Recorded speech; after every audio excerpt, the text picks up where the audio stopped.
Hi, everyone. You're listening to Radio Cherry Bombe, and I'm your host, Kerry Diamond, coming to you from Newsstand Studios at Rockefeller Center in the heart of New York City. Today's guest is Alyse Whitney, writer, TV personality, author of the cookbook Big Dip Energy, and all-around joyful human being. Alyse has worked as a journalist and editor for more than a decade, including a stint as Cosmopolitan's first ever food columnist, where she wrote about easy, joyful food and entertaining. You may also recognize her as a host and judge on food TV shows like Easy Bake Battle, Pressure Cooker, and Chopped. Her book, Big Dip Energy, is a celebration of dips for parties, dinner, dessert, and everyday life. I mean, really, is there any food more fun than dips?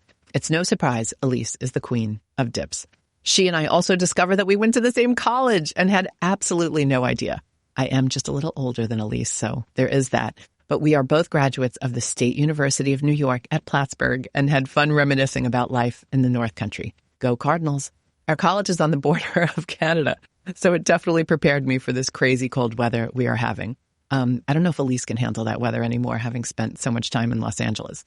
Speaking of Los Angeles, in the second half of the show, we're sharing Alyse's talk from our recent Jubilee, which took place in the city back in September.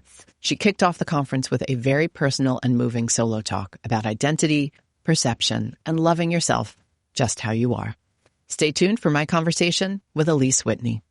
We just kicked off a new monthly series on Substack called So You Want to Open a Restaurant. The first essay is all about my experience owning restaurants, which was a little rocky, a little isolating. If you're an entrepreneur, you know how that goes, and a little heartbreaking, or maybe a lot. But it was also beautiful. Any of you who work in restaurants know how the industry gets in your blood and can work its magic on you. But if you're not careful, it can also kick you in the butt. In the months ahead, I'll be interviewing some of the most talented and successful folks in the restaurant world to learn how they did it. We'll talk best practices you should pick up, worst practices you should avoid, how to raise money, hire the right people, when to expand, and more. Visit cherrybombe.substack.com to read my essay. It's free to read, and you can also subscribe to the newsletter for free. Special thanks to Square for supporting our series. And thank you to everyone who DM'd me, emailed me, and left feedback about the first essay. I really appreciate hearing from all of you. Now, let's check in with today's guest. Alyse Whitney, welcome to Radio Cherry Bombe. Thank you, Miss Kerry Diamond. I'm so delighted to be here and to have you in my city, in Los Angeles. We came to you, babe. Yeah. Twice now. Yes, twice now. Yes. I'm pretty lucky. Right. Jubilee, now the podcast. How did you wind up in Los Angeles? Are you from here? No. So I grew up in upstate New York. I was in New York City for 9 years. Yes. I grew up in Binghamton. Get out. Yeah, I was adopted from Korea as a baby, which you know. But You wrote so about that I for was us. 7 months old, and I grew up in this little fun upstate. I shouldn't call it fun, but it was fun as a kid because it was suburban. My mom was a teacher. My dad was an accountant. We had a really lovely life in there in Binghamton. I almost went to SUNY Binghamton. Really? Yeah. Fun fact, Ingrid Michaelson, the musician, went to Binghamton University. Oh. Yeah, and a lot of the formative years that I had as both a child and as an adoptee was at the Korean Mentor Program at Binghamton University. Okay. So it's a really special place. And I moved to New York City the day I graduated from college in Plattsburgh, which is all the way near Montréal. I went to Plattsburgh. What? How do hell we did not we know this? Oh my God. We are the two Listeners? most fabulous alumni. Listeners, stop the presses. Up. Really? How did I not know that about you? Plattsburgh graduate. I have absolutely no idea. How did we Magazine not know journalism, this? like the only program in the Dr. SUNY Davis? system. Yes. And I was an intern at the Plattsburgh Press Republican. Oh my gosh, me too. I lived a across DJ the street at WPLT. I think you had to change the call letters, though. Is What? it still WPLT? I'm not sure. Huh. Because What I wasn't dorm did a you radio live in? person. Okay, this is blowing my mind. Yes, I lived in Sorry, McDonough. folks. I lived in McDonough. Shut up. Covered with ivy. It was the best dorm in the world. Okay, listeners, I'm sorry. You're just going to have to bear with us a little bit longer. How do we both go to the same school? That's wild. I mean, I'm 100 years older than you, so I can see how we missed I'm 35. each other. I'm not that baby. Compared you don't to have me, to. You could be my baby. I feel like I am sometimes. Yeah, in my heart. You are my baby. Readopted. You're like my cool sister. I always wanted a sister. Thank you. So you're a much older sister, maybe from a different marriage or something. I don't know. You look amazing. I'm not just saying that. Truly. Thanks. I don't know how old you are. You don't have to tell me. I just imagine that I'm going to make you guess on air. I thought you were like 41. Game. That's how old I thought you were. I'm not lying. I wouldn't lie to you. I'm 56. Shut up. Yeah. Wow. So we were very different generations in school. But Okay. It's blowing my mind that you went to Plattsburgh. Did you spend much time in Montreal? Yeah. Poutine. Poutine. It inspired the poutine on the Ritz dip in my cookbook, which has fried cheese curds that are dusted in mashed potato starch, basically. So for those of you who don't know what poutine is, it's just a popular French fry dish up in Canada. Gravy, cheese curds. I never understood why it wasn't more popular in America. I guess that like American diners try to do like disco fries and loaded fries, but it's not the same. You have to have the right squeak on that cheese curd. You want the right proportion of gravy. I actually prefer to get my poutine with the gravy on the side so I can not let it all get soggy. So you can go like section by section. So when did you graduate? What year? I graduated 2011. 2011. Okay. They actually gave me an honorary doctorate. When? Did you know that? I think it was like 2016. Wow. They have emailed me asking if I would do something, and now I will. Because like I just feel like we need to go do something We need together. to go do something together about like just like food writing, food media. It's changed so much. I wrote my first food stories in Plattsburgh. The first one being called Cardinal Points? For All Points North, the magazine, Okay. which I was the copy editor of and also feature writer. And my first story was called Let the Flames Begin, and it was about hibachi. And I got to kind of learn, not like full, what was the hibachi place called? Something with a K. I don't think it existed when I was there. Does Monopole still exist?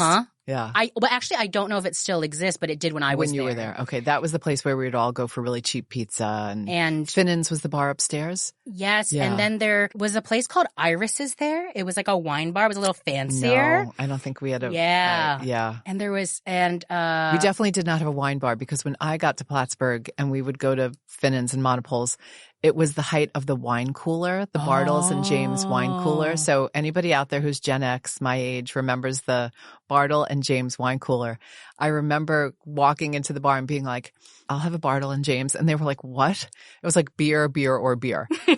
Those were your options. Well, did they have the thing called Chug-a-Mug when you were there at the Monopole? I think it was the Monopole. I didn't drink beer. So I actually really didn't drink in college. Did you smoke pot? No. The campus was basically my college radio friends. Yeah. We were all into new wave music, and then everybody else was into the Dead.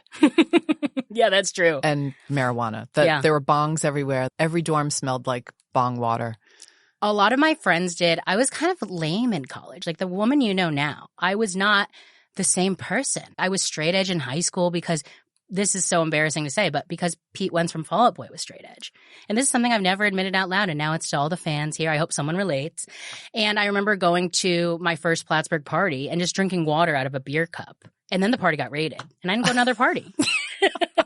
I did entertain a lot in my off-campus apartment, though, when I moved, which was right across from the newspaper. And I got into like different wines when I was like kind of midway through college, and then started having dinner parties and doing dinner party menus for the newspaper. Oh my God, I wish I knew you. And yes, I can send you. I still have the clips somewhere. I want to see them. We didn't do anything like that, but we did have boxed wine in our fridge. I remember when that slap the bag became a thing. Yeah.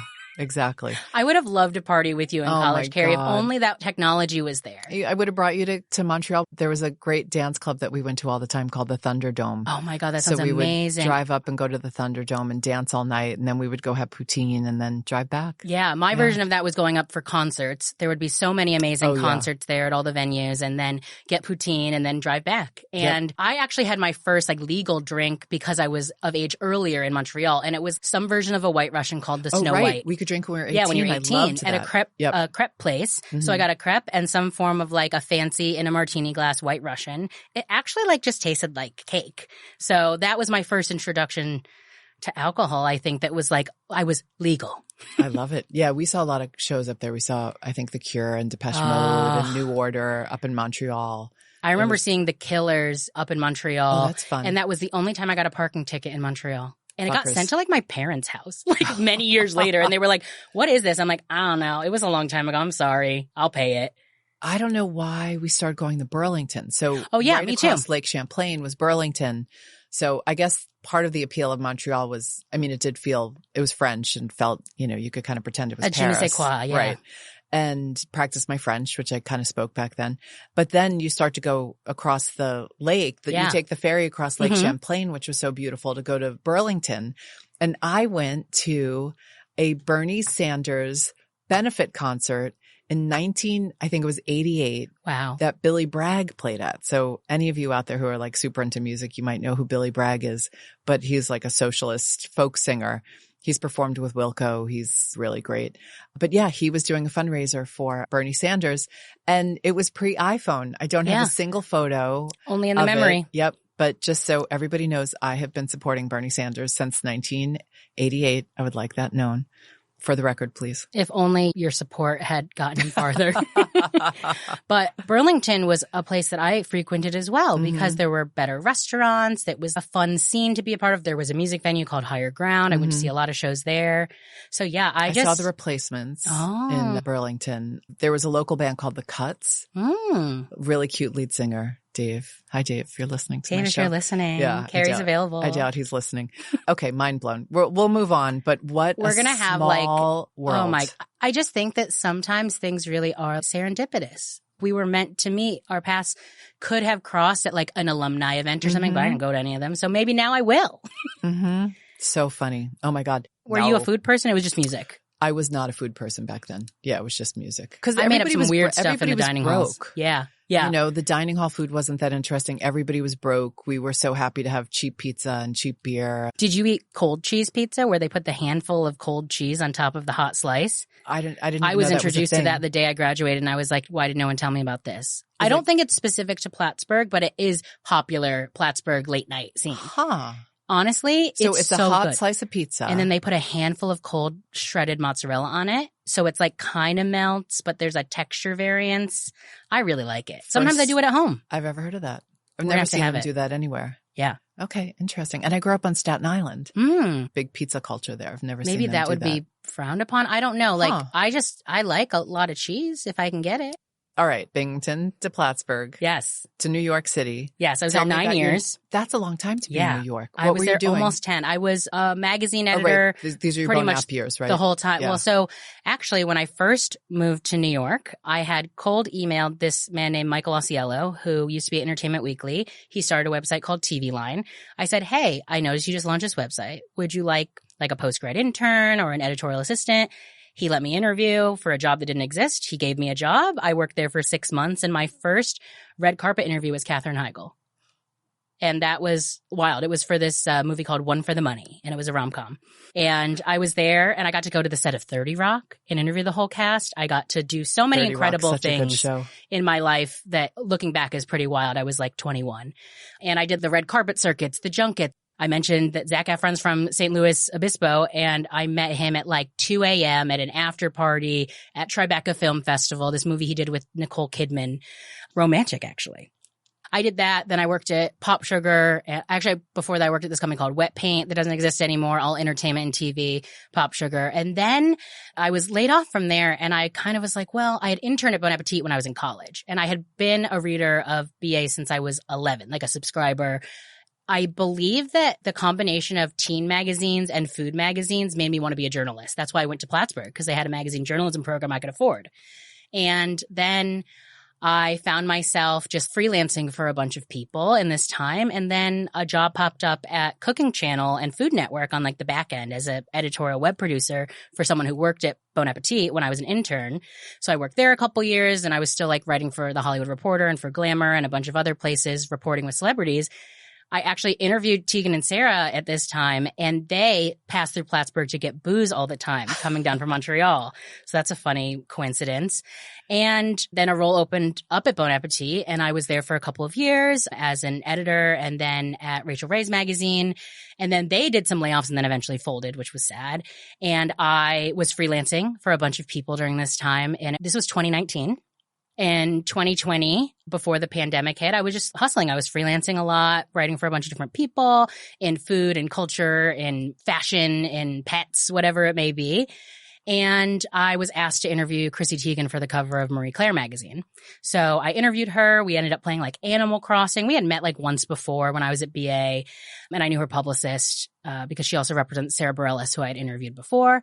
And we just hit it off. And I said at the end of the call, like, hey, if you're ever looking for someone, she had just launched Cravings to help with content. I did like 3 newsletters a day at Bon Appetit and Epicurious. I'm like, I had the experience to help with any sort of content needs they had for social copy recipes.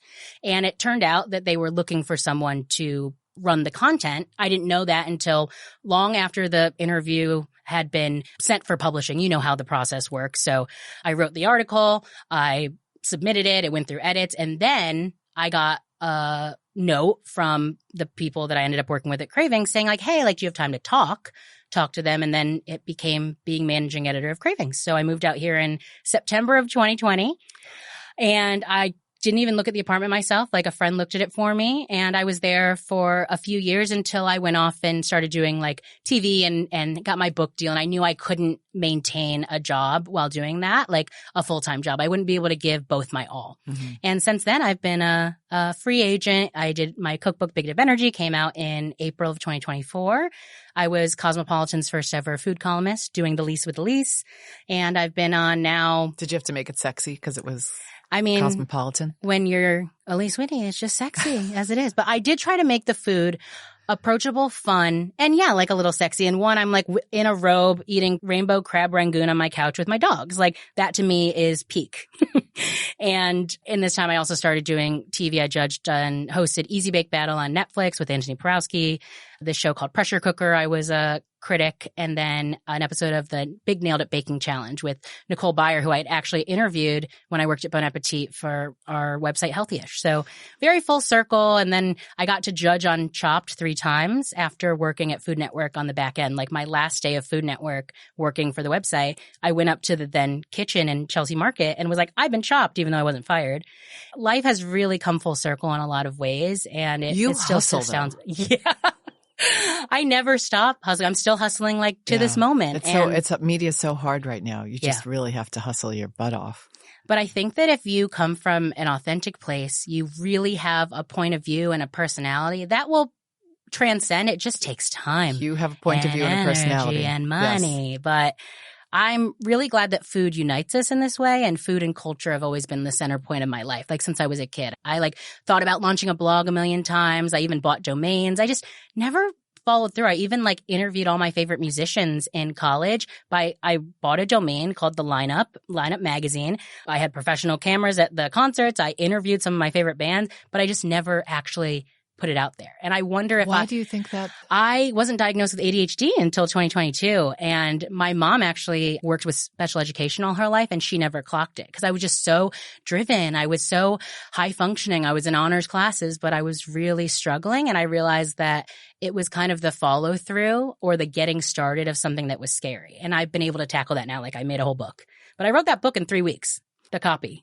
Unbelievable. The recipes in 4 months, and the whole process, including art direction, creative direction, sourcing every prop myself in 9 months. It can be done. It can be done. And I wouldn't recommend doing it that way, but my brain was wired in a way where I just had to kind of put the pedal to the floor, do it exactly how I wanted, including every design element, every font, every decision, through 6 parties in 3 days, and in addition to the regular food shots. And it made me so happy. And don't you think a lot of media people are wired that way? Somehow we gravitate toward this because it just is the best, use of our brains. Yeah. I think that you just kind of got to let things spin and see what's going to happen. It may flip out. It may take a different turn. But as long as you've got that momentum, even when times are hard, I think that it makes you believe that it's all worth doing. I mean, you started your own magazine, a magazine for women in food specifically, which was already just an underrepresented crowd. I mean, the fact that you did Jubilee and talking to Hillary about that, there were no food conferences for women. Right. There were food conferences and women were being left out of them. And Hillary documented that so precisely in that Eater story and encouraged. And that's what led to us creating Jubilee. And we were like, oh, right. Women are being excluded from all these things, which means they're not having access to a network, and everybody needs a network. You need friends, you need cheerleaders, you need mentors, you need all of that. No access to, the people with the money, the marketing people, the publicists, the investors, those things. So we were like, F it, we'll do our own. And now you're in your what? The past one was the 5th? Oh my gosh. No, I've lost track. We did 2014, 15, 16, 17, 18, 19. Way more than I thought. Then it came back in 22. Because of the pandemic. Or 23. So let's say 23, 24, 25, 26. So those were all New York. We also did virtual ones all through the pandemic. And then we did San Francisco, Seattle, wine country, and LA. So we've done a lot. Yeah. Well, I can't wait to see what the next one lines up. You and me both, babe. You said something earlier that the you are today isn't who you were years ago. Your brand is joy. I don't know if that's the word you would use. It is. When did that aspect of Alyse Whitney blossom? I think that I was always joyful within my friend groups, and I always was extroverted and enjoyed getting to know people and having a good time, and things that made me joyful, like spark joy wasn't a thing, but I do think that the roots of it have always been there. I was always that way as a kid. I was really horrendously bullied throughout elementary, middle, and high school, and through adulthood by strangers. And I think that that made me try to hide myself. So whether that was hiding my personality or hiding my body or both, just to not be called out. But I think that actually when I moved here to Los Angeles, now going on 6 years ago, I unlocked a part of myself, I think also from spending all that time alone in the pandemic, that I realized, why am I making myself smaller? Why am I not dressing as the dopamine dressing that I have now, the joyful clothes and prints and fun colors and just things that make you smile? And when I get dressed in the morning now, it's not just for me to look good and feel good, but the fact that someone could pass me when I'm wearing a sweater with a bunch of dogs on it and just be delighted, whether they say something or not. And something that I realized is that when I stopped trying to hide myself, the people who were outright bullying me, calling me fat, calling me a pig or a monster, whatever people want to say because they're horrible, stopped, and people were instead complimenting me instead of what I called fat calling, where someone just like tells you you're fat. It's like, not that I don't know that I haven't been told that my whole life. So I think that by coming to Los Angeles, to a sunnier place, literally a sunnier place, and feeling like I had left a lot of this, not that I'm not stressed now. The world is pretty awful. But when I was in New York, from living there, it's a constant amount of people and smells and stress and trying to climb a ladder while also maintaining your mental health. And I went through some pretty toxic work and life situations that I was able to realize weren't my fault and move forward and just be myself, authentically myself, joyfully myself. And if someone doesn't like it, that's okay. They can move on. There's no need for them to hyper focus on me just because they don't like something about me or something about themselves that they see in me. And the more that I can make people smile and happy through my food, through my parties, through my real chip jewelry, through my dogs, through my cookbook, mm-hmm. I think that I really have reached the peak of who I am because of this book, because Big Dip Energy is having this natural magnetism that draws people to you like chips to a bowl of dip. And it starts the party. It makes everyone want to be around you. And you have that energy. I have that energy. And that, to me, the energy coupled with the joy is all I want to exude into the world. And I realized that when I started being able to decorate my home in a way that felt very authentic to me, and curating and collecting and just finding the right pieces to make my puzzle. And no one is me. I am authentically the only Alyse Whitney in the world. And I like to embrace that and share that mentality with other people now. No one is you, Alyse Whitney. That is 100%.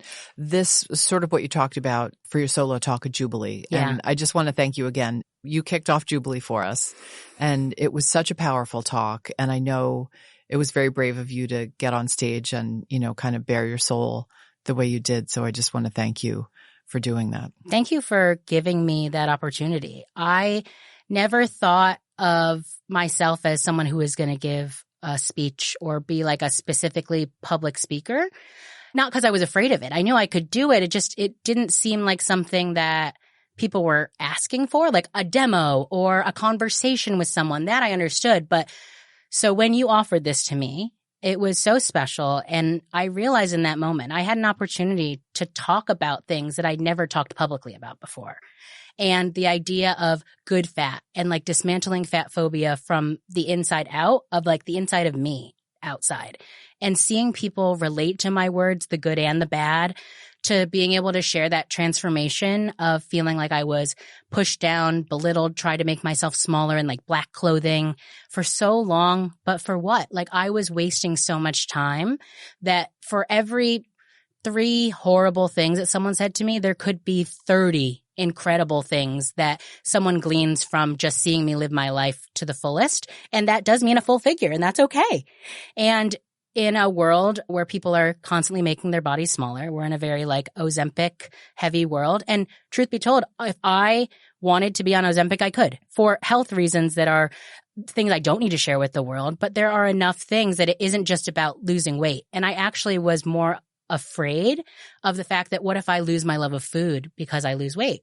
And that's still a journey that I can take throughout the course of my life. If I decide to get help in some way, because I was told by a doctor once, a very kind doctor, that my metabolism, my body, it's as if I'm playing a tug of war with my weight. And if there isn't someone else to help me pull it over the line, it's going to be very difficult. It's just the way I'm built. Like my bones are big. I have a slow metabolism. I'm adopted, so I don't even know where that came from.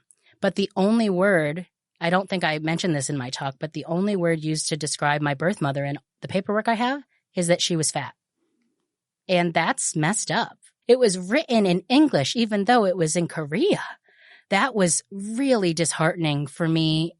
And I know that it's just an adjective and a descriptor, but they could have chosen something else. And I try to empower the word fat by not making it a bad thing, because we love butter, we love avocados, we love all of these things that are fat. So why are we so hateful? And why is the only socially acceptable form of bullying across races, genders, cultures that you can call someone fat and make it a negative, like almost like a slur? So I just hope that all the people in that room that day, all the amazing women, and will understand that applies to them too. That you don't have to hide yourself or your body because it doesn't fit the mold of what people think is acceptable, beautiful, quote unquote, normal. I'm just happy being me. And if other people want to hate me for one aspect of my life, that's on them. Like, hate me for, like, as I said, my gratuitous use of puns. Like, I'd rather have someone hate me for my puns than for my weight. Well, we love you for all of it. Honestly, again, I want to thank you. It was a very personal topic. You had the pressure of kicking off the whole conference. The audience was like right at your feet. I mean, there was no escaping all the people around you, and you did such a beautiful job, and it was such an important message. So thank you again. Thank you. And the amount of people who came and talked to me that day, it was absolutely like peak joy, peak jubilant. Like, I just connected with so many incredible women, whether they shared my body type, my story, etc. Like, there was deep connection because of that vulnerability. And I am just so grateful that I did it and that I didn't go in with fear. I just was myself, and people loved that. It makes me want to do more. You're a great public speaker. You definitely should do more. And I'm not sure what avenue that will take, but I just think that the more that people see that fat people are people too, and that we aren't meant to be changed, or that you don't know what's going on inside our bodies, or let alone inside our brains and hearts, then that's an opportunity for other people to grow. Yeah. Mind your own business, people. Yeah. Mind your own business. Let's talk about another thing you did for us that was amazing. You wrote a wonderful story about the 2 Inas in your life. What issue? Oh, it was the Ina issue. It was the Ina issue, yeah. It was the Ina issue. I hope you all have that. One of my favorite issues that we ever have done. Tell folks, who are the 2 Inas? Okay, so the first Ina in my life is Ina Bellis, my Grammy. She is my mom's mom. She's my Jewish Grammy. And she is absolutely fabulous, still has a perm, still dyes her hair blonde, and she is turning 91 in February. So she's an absolute ray of light, wears a lot of color and funky prints, loves an Alfred Dunner, loves a velour tracksuit. Wait, what was the first one? Loves Alfred Dunner. It was this brand that is very much like mom, grandma coded, but vintage Alfred Dunner. You can get some nice fabrics, some cool prints. I love when I'm thrifting and I see an Alfred Dunner, I think of my Grammy. So I should go on eBay and look for look up some vintage Alfred Dunner. And the other Ina is Ina Garden, who taught me how to cook through TV first. And then I had the pleasure of getting to know her when I worked at Bon Appetit. I started a column called The Grocery List, and she was our inaugural person to do it. And she shared her grocery list and what she made for that week. She actually gave me her personal cell phone number, which I was so afraid in my mid-20s that I would drunk dial her. I never did, thankfully, but she did some other stuff with me when so funny. It would be really funny. I feel like she would answer too. She might. She's truly a joy, and I got her to be our first ever guest editor at Bon Appetit, and I got to go to her house in the Hamptons, make baked Alaska with her, and spend time in her garden. She gave me some vegetables from her garden. I didn't tell her I don't like cucumbers, and she gave me a lot of cucumbers. I was like, it's fine. They're Ina's cucumbers. It's still an Ina cucumber. And I met Jeffrey. I got to go to her home in the city as well. And when my book came out, she texted me. I asked if I could send it to her, and she texted me the most heartfelt congratulations. This was so many years later. This was almost a decade after I worked at Bon Appetit. So we hadn't been in touch. But the fact that she remembered, she texted me back, it means so much to me. And she is an incredible woman who taught me how to entertain. And also her way of cooking is not to be intimidating or fussy. Yes, sometimes she wants you to use the best quality vanilla, but that's also the best quality you can afford. Maybe she doesn't say that, but she does suggest making her own. I think that ethos of loving and entertaining and feeding people and just that joy that she exudes allowed me to come into my own host entertainer. And my Grammy threw the best parties, but she didn't cook. Her late partner, Mike, cooked, and he was Armenian, and he would make shish kebab and the most incredible rice pilaf. To this day, the best chicken salad I've had in my life. And they were a perfect pair. They would have these grand parties with so many people. And it showed me that, oh, this is the lifestyle I want. I just didn't know that it would take two Inas coming together to be able to get there. And both Inas know about each other. I love it. Yes, they've never met, though. They can't be in the same room at the same time. When you pitched us that story, we were just like, duh, of course. I mean, that's the fun part about being an editor. Yes. When somebody pitches you a story and there's no answer except yes. And that feels really good on the receiving end, too, because I felt so passionate. Like I already had written it in my head. And as soon as you said we're doing an Ina issue, I was like, I have the perfect idea that I've been sitting on because I didn't have the right place for it until Cherry Bombe came along and asked. The Ina issue. Yes. So thank you for doing that, too. Give me a little shout out for the pups. You know, we love a puppy bomb here. Yes. How are they doing? Miso and Ritz are doing great. When I left them today, I gave them a treat. They eat treats that are like human grade from Just Food for Dogs. They're like a pork jerky. They're very happy about that. So I gave them a treat and made them both sit, and they watched me leave, and I was very sad. But I know that when I get home, I did have an homage to them today. I'm wearing my Miso and Ritz earrings. So one is a bowl of ramen with noodles, and one is Ritz crackers. And then their name tags are made by the same person. So they have a Ritz cracker name tag and a miso soup name tag. This is not a video podcast, but the accessories are amazing today. Yes, lots of Tell real us chips. about this necklace. So those are real chips. Yes, these are real chips dipped in glitter resin, made in Brooklyn by this woman who goes by Glitter Limes. She is incredible. So she brought my dreams to life for this book. I have a scoop ring that I've literally put dip in. Oh, glitter limes. That's what you Yes, gifted glitter limes. me. Yes. So now Carrie has her own necklace that is a scoop that can be filled with dip. I'm actually looking to make them myself now with magnetic dips. Ooh. So you can kind of pop one in, pop one out. Okay. That's a lot of fun. But yeah, for my book, I made those with her. I did bags that look like right. I see the glitter. Yes, glittery, right? And bags that look like tortilla chip dipped in queso, and it's like a pocket with this brand called Mochayobi here in LA, and one that looks like a ruffle dipped in ranch. Whenever something looks like food but isn't edible, that's my brand. It's like joy and then like inedible food. Tell us a recipe from the book. So give us one that folks should try and fall in love with. If you happen to find the book in the wild, on the back, if you flip it over, there's a quiz that I designed on paper that is like a teen magazine style quiz. Wait, should I take the quiz? You should take the quiz. Okay, where do you start? So you start it says dip in at the top. Okay, where do you love to sing? Karaoke or in the shower? I would say in the shower because I play music while I shower. Okay, picture your dream vacation. All-inclusive beach resort, peaceful mountain cabin. I don't see Paris as an option on here. So the mountains freak me out. Me too. Cabin, scary. So let's say all-inclusive beach resort. What is my diner order? Classic eggs and bacon, pancakes for the table. I'm not a pancake girl. Classic eggs and bacon. Okay. Yeah. The big dip party. New York's hottest club sandwich dip. You bring the party wherever you go, and there are layers to your personality. New York's hottest club is a club sandwich dip. I love it. It's an ode to Stefan from SNL. New York's hottest club is. I mean, He was the best. And every time he would crack up. Okay. So 125. And who doesn't love a club sandwich? Yes. I went on a date with a guy who ate a club sandwich with a knife and a fork. I still talk to him, but I was like, what are you doing? He made it into a chopped salad. Heavy on the croutons. Yeah, without the croutons. I mean, the croutons are the best part, so why not? But that is one recipe I would recommend because it's just all the elements of a club sandwich, except for I roast the tomatoes because I don't like raw tomatoes. So I thought the roasted tomatoes, especially if you roast them in the bacon fat from cooking the bacon. This looks so good. You got turkey, cheddar, bacon. But wait.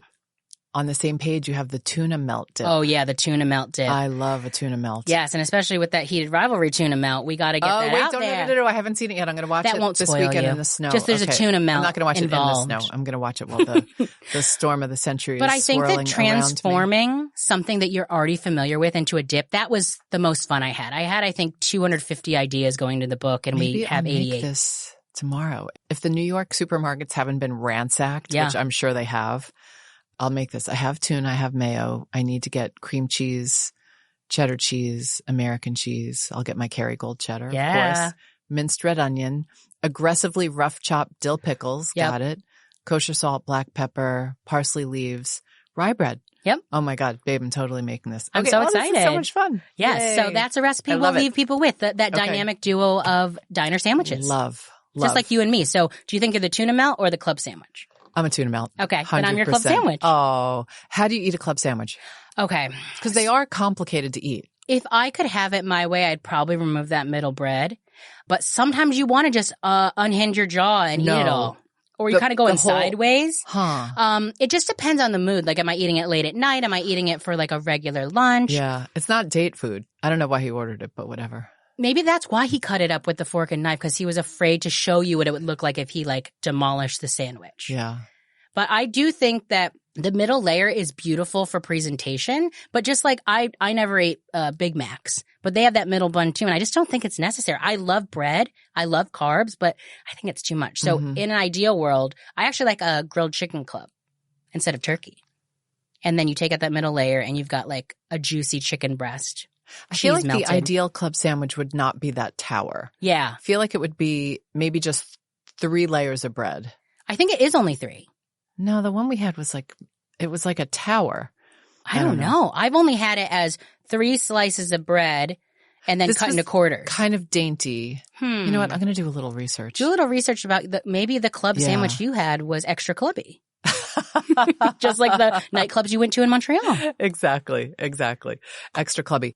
Okay, speed round. I got to remember the questions. What beverage do you start your day with? Cold brew, little splash of half and half, and then some form of sweetener, maybe like a simple syrup that's flavored. I even use like the Tiranis and whatever. Do you make your own cold brew? I used to, and I need to get back into it. But lately I've been either going to like getting the Stumptown concentrate. I really like that. Or I'll do this brand called Busy. It's sold at Sprouts. It's very smooth. I just like a smooth cold brew. It's better if I make it myself, but honestly, there's some good options out there. We love Stumptowns. Oh, yeah. Stumptown is OG, the best. Hi, Stumptown friends. What is always in your fridge? A cold brew. Cold brew. There is always a full drawer of cheese. I love that. Just that entire drawer is dairy. Okay. It can What's a cheese? Just tell us like your top 3. So recently, it wasn't an all-time favorite, but I really like this cheese called, it's like fenugreek. It has fenugreek seeds and like this butterscotchy note. It's from Wisconsin. That's really beautiful. It's a Gouda. That's been like a favorite that I just recently discovered. I'm a big fan of the Kraft American cheese that is the Deli Deluxe or freshly sliced from the deli. Okay. I always have a melty American cheese as a dip queen. It's just like quick queso, that kind of thing. And I always have a sliced Munster. Oh, I love Munster cheese. But then also like a brick of Kerrygold cheddar. Yeah. I'll usually have some form of soft ripened cheese. If I can get a Harbison, I will. If not, it'll be like a triple cream brie, a Saint Andre. What are you streaming? I am now watching The Traitors. Okay. I hadn't watched it before, and now I am sucked in. Team Kristen Kish. Yes, Team Kristen Kish. And I also recently found out they did 2 Dexter series since it ended, and it ended so terribly. There was one called New Blood I just finished, and now there's one called Resurrection that came out last year. I love Michael C. Hall. Oh, I can't watch scary things. It's not scary, because he's murdering serial killers. Okay. I'll take your word for it. Won't give you nightmares. Okay, last question. I'm so curious what you're going to say. If you had to be trapped on a desert island with one food celebrity, who would it be and why? I think that it would actually be Chris and Kish, who I've known now for almost a decade. We met when I was at Bon Appetit. I wrote a story about her. We're both adoptees. We have a similar frenetic energy of cooking style where it's kind of like throw things and see what happens. But she comes from an extremely incredible culinary background, whereas I didn't go to culinary school. So she could teach me a little bit. And we could also just have a fun balance of both like Korean food, Asian food, and American food, diner food. I just think that we would, I guess that on this desert island, I'm saying that we have all those things, but I think that she could also like catch a fish. I don't think I could. I don't know if she can. We can ask her. Yeah, we'll have to ask her. Kristen Kish, can you catch a fish? Ooh, it rhymes. It's like a poem. Hopefully when you two get stranded on that desert island, both of your phones are fully charged because I want to see the videos that you're going to do. We'll just have a whole series like Survivor. From the desert island. Yellow Jackets without the bad stuff. Oh my God, Alyse, I love you so much. I love you. Thank you for coming on the show. Whoever would have thought we went to the same college? Crazy. It's just like the universe brought us together. It just happened a little late. 100%. All right. You're the bomb, babe. You're the bomb. We'll be right back with today's guest. So much Cherry Bombe news to share with you. Issue 33, our Mom's the Bomb issue, will be out soon. We have 3 covers shot by photographer Jenny Livingston and designed by Elizabeth Spiridakis. Hopefully you saw the covers on Instagram. They are gorgeous, and so many great people contributed recipes to this issue, including our friends Marjorie and Kendall at Cook's Atelier in France, Ella Quittner, Anissa Halou, and Jarell Guy. You can subscribe at cherrybombe.com or pick up a copy at your favorite stockist or magazine shop. What else? On Galentine's Day and Valentine's Day, we are doing a special Bomb Squad Bazaar at Shopify in Soho. On Galentine's Day, February 13th, our 3 cover stars are doing a panel with me, and friends Natasha Pickowitz and Annie Shee will be in conversation. Then on Valentine's Day, we've got a panel with the guys we love, including Peter Sam and Wolde Reyes of Wolde Casina, and I'll be interviewing Padma Lakshmi of the new show America's Culinary Cup, which debuts next month. So you can spend Valentine's Day with me and Padma. It's going to be your best Valentine's Day ever, right? We'll also have lots of great female-founded food and lifestyle brands there that you can check out, including Violet Flame Chocolate, In the Curious Kitchen, Cobb Foods, and Old Salt Merchants. Oh, and we're going to have lots of book signings. For tickets and more details, visit cherrybombe.com or get the link in our show notes. Up next is Alyse's talk from our Jubilee Conference in Los Angeles last year. Alyse opened the conference with her trademark warmth, wit, honesty, and joie de vivre. What up? Hi, everyone. Thank you. Thank you for coming. It's just such a joyful, this is my first Jubilee. When I was in New York, I didn't have a chance to go. So then they came to me. It made it much easier. So thank you all for coming. Wagyu, Toro, avocados, butter. What do they all have in common? Fat. Yes, you win. These delicacies are valued for fattiness. Recipes call for full-fat dairy with prized characteristics like luxurious texture and incomparable flavor. And there's nothing better than a crusty baguette with a generous smear of salted butter and paper-thin ham combining into a decadently delightful bite. Are you all salivating just thinking about this? Look under your seat. Just kidding. Look up here. If you look up here, I share something in common with all of those wonderful foods. I'm fat. And that's okay. This isn't an insult to myself. In fact, it's the opposite. Fat is just an adjective, one that rings true to my body type and many universally beloved foods. It can also be used as a cruel insult, one hurled at me to hurt me my entire life. People love to tell me I'm fat, why I'm fat, diagnose me with health conditions I may or may not have, and tell me how I'll die early, as if they think I don't know that I'm fat already. The world has been telling me that loudly since I was a kid. This is why you're so fucking fat. Go jump on a treadmill and lose some weight. Being fat is the worst thing that can happen to a person. These horrifying quotes are all real bullying that I endured for merely existing in my larger body, not bothering anyone. One was yelled by a stranger on the street. Another typed by a cruel middle schooler over AOL Instant Messenger. Yep. And the last said by a colleague at a food magazine. All in different decades of my life, and all so visceral that I carry the trauma with me every day. Diet culture and fat phobia are so deeply rooted in our society that it's the most socially acceptable form of bullying. By loving food, writing about food, judging food on TV, and centering my career on loving food, I take on the risk of hatred both on and offline.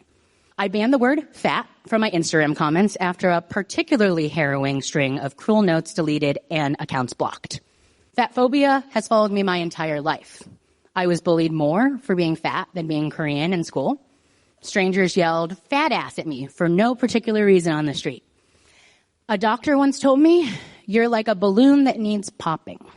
I was put on Weight Watchers at 11 years old, starting a cycle of diet culture before I started my first period.